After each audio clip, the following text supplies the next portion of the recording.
My name is Ednita Soto.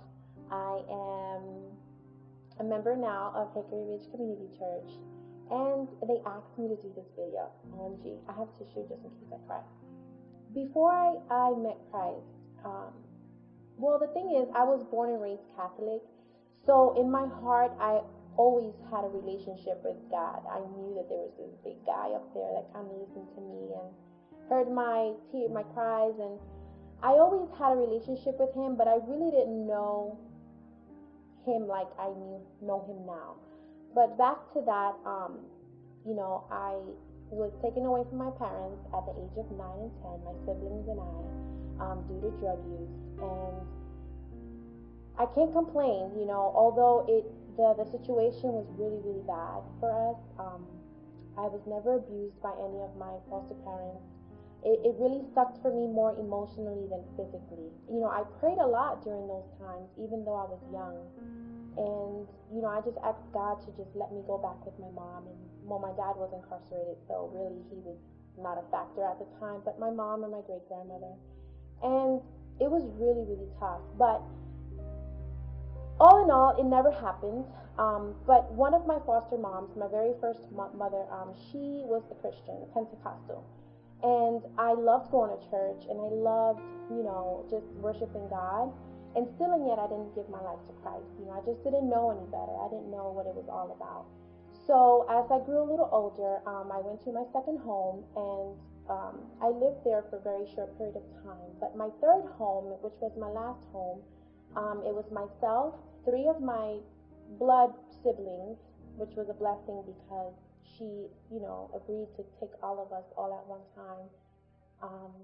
We all lived there, and she was also a Christian, but I still didn't give my life to Christ then. But I talked to God all the time, and I just prayed, and I just thanked Him because all in all, I still had a good life. I know that I knew that everything happens for a reason, and I just pictured my life. Just if I would have never been in that situation, it would have turned out a lot different. When I was 18, well, 16 and a half, I met my husband now, but he was my boyfriend then. And he's a different guy. I like bad boys. He was a good guy.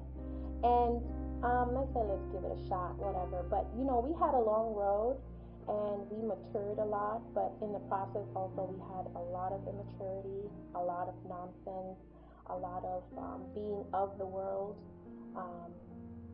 It was not good. Y'all need to know all the business, but it was not good. And, we were just going through our problems, and he was leaving the boot camp, and my life was just a mess. I got really, really sick. I needed to be isolated for 2 weeks, all by myself. And I never cried so much in my life. It was the most loneliest time of my life, but I truly believe that this was meant to be that way. God really wanted me to be by myself so that He can actually just shake me up and say, hey, it's time for you to get it together, because I do believe He has a really important job for me. I don't know what that is quite yet, but there's something out there that I'm supposed to be doing that He has planned for me, of course, way back when. So as I'm sitting there, sick, shortly after I recovered, I gave my life to Christ thanks to my brother-in-law, Josh. He's also a Christian. And since then, my life has had trials and tribulations, of course, because the very, underneath skin layer, underneath this top layer, is my sinful nature, and it's just normal for us to sin and constantly go back to our old ways. But I just strive to do the best that I can to do what God has me out to do. And I'm truly, truly grateful for all that I had to go through till this day, because I know that is just part of my testimony, and I'm able to sit here and just be thankful for all of it, and just know that it was part of the plan. Jesus had to go to the cross, so my problems are minute compared to that. That's just my motto. And I truly am blessed because I'm a work in progress. I have a long way to go. I say till my deathbed I probably won't have it together, but I'm just working towards that every day.